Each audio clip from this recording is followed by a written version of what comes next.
ગુજરાતમાં મતદાનના દિવસે બૂથ કેપ્ચરિંગની ઘટના સામે આવતા સમગ્ર ગુજરાતમાં જ નહીં દેશભરમાં હડકંપ મચી ગયો। ગુજરાતના 7 કરોડ લોકો જ નહીં દેશભરના 141 કરોડ નાગરિકોનો લોકશાહીની પ્રક્રિયા પરથી વિશ્વાસ ઉઠી જાય એવી ઘટના હતી, જેના કારણે ચૂંટણી અધિકારીઓ અને પોલીસ અધિકારીઓ સામે હવે જનતા સવાલ ઉઠાવી રહી છે। ત્યારે કોંગ્રેસ નેતાઓ અને સોશિયલ મીડિયા પર લોકો દાહોદમાં ફરી ચૂંટણી યોજાય તેવી માંગણી પણ કરી રહ્યા છે। તો શું હવે દાહોદમાં ફરીથી ચૂંટણી થશે? નમસ્કાર, હું અમરીન અને તમે જોઈ રહ્યા છો નિર્ભય ન્યૂઝ।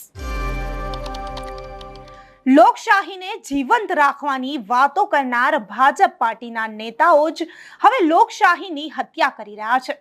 ગુજરાતમાં મતદાન યોજાયું, પરંતુ શાંતિપૂર્વક માહોલમાં પૂર્ણ થાય તે શક્ય નથી।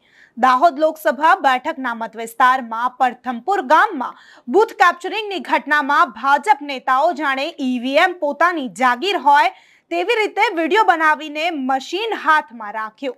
ત્યારે હવે દાહોદ લોકસભા બેઠક પર મતદાનને ન્યાય મળે તે માટે કોંગ્રેસ ફરી મતદાન કરવાની માંગણી કરી રહી છે।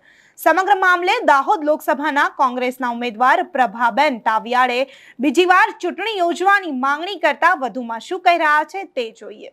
અમે પણ વિડીયો અમે જોયો, એમાં મેં પણ વિડીયો જોયો છે અને અમારા ત્યાંના કાર્યકર્તાઓ પણ આ હકીકત થઈ છે જણાવ્યું છે અમને।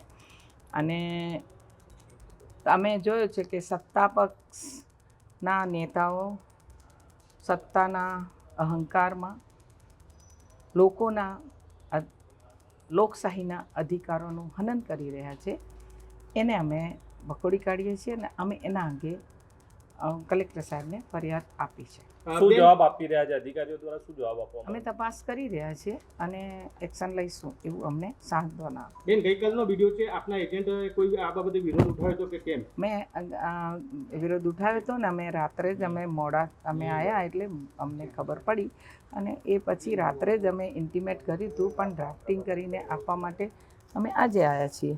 શું કાર્યવાહીની માંગ કરો છો?